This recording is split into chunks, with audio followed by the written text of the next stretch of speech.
বিএনপির ভারপ্রাপ্ত চেয়ারম্যান তারেক রহমানের দেশে ফিরতে কোনো বাধা নেই। ইচ্ছে করলে যে কোনো সময় তিনি দেশে ফিরতে পারেন বলে জানিয়েছেন স্বরাষ্ট্র উপদেষ্টা জাহাঙ্গীর আলম চৌধুরী। 12 জুন বৃহস্পতিবার বেলা 12টার দিকে গাজীপুরের সালনা হাইওয়ে থানা পরিদর্শন শেষে গণমাধ্যম কর্মীদের সঙ্গে এক প্রশ্নের উত্তরে তিনি একথা বলেন।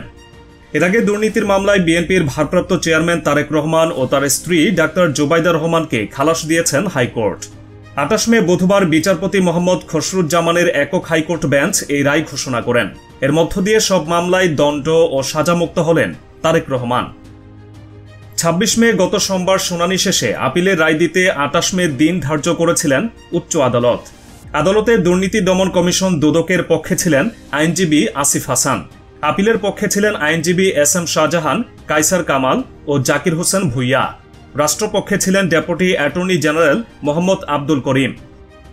আইনজীবী SM শাহজাহান বলেন যে সম্পত্তিগুলো তারেক রহমানের নামে দেখানো হয়েছে একটাও জ্ঞাত আয় বহির্ভূত না, অসাধু না। একটা টাকা বা একটা সম্পত্তিও বাংলাদেশের বাইরে না। বাংলাদেশের বাইরে এই পরিবারের কোনো ঠিকানা নেই। গত 14 মে ডাক্তার জোবাইদা রহমানের 3 বছরের কারাদণ্ডের রায়ের বিরুদ্ধে দায়ের করা আপিল শুনানির জন্য গ্রহণ করেছিলেন হাইকোর্ট। একই সঙ্গে জরিমানা স্থগিত করে ওই দিন আপিল নিষ্পত্তি না হওয়া পর্যন্ত তাকে জামিন দেওয়া হয়।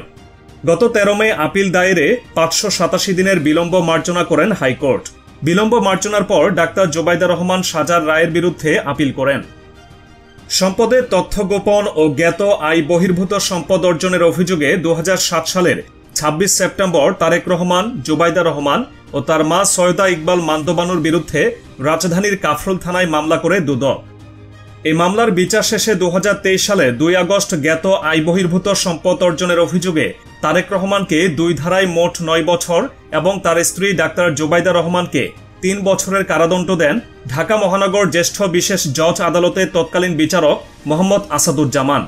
রায়ে দুর্নীতি দমন কমিশন দুদক আইন 2004-এর 26-এর 2 ধারায় তারেক রহমানকে 3 বছর এবং 27-এর 1 ধারায় 6 বছরের কারাদণ্ড দেয়া হয়। পাশাপাশি তাকে 3 কোটি টাকা জরিমানা করা হয়। জোবাইদা রহমানকে 27-এর 1 ধারায় 3 বছরের কারাদণ্ড ও 35 লাখ টাকা জরিমানা করা হয়।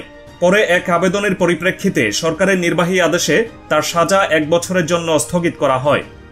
2008 সালের 11 সেপ্টেম্বর স্বামী তারেক রহমানের সঙ্গে লন্ডনের উদ্দেশ্যে দেশ ছাড়েন ডাক্তার জোবাইদা রহমান।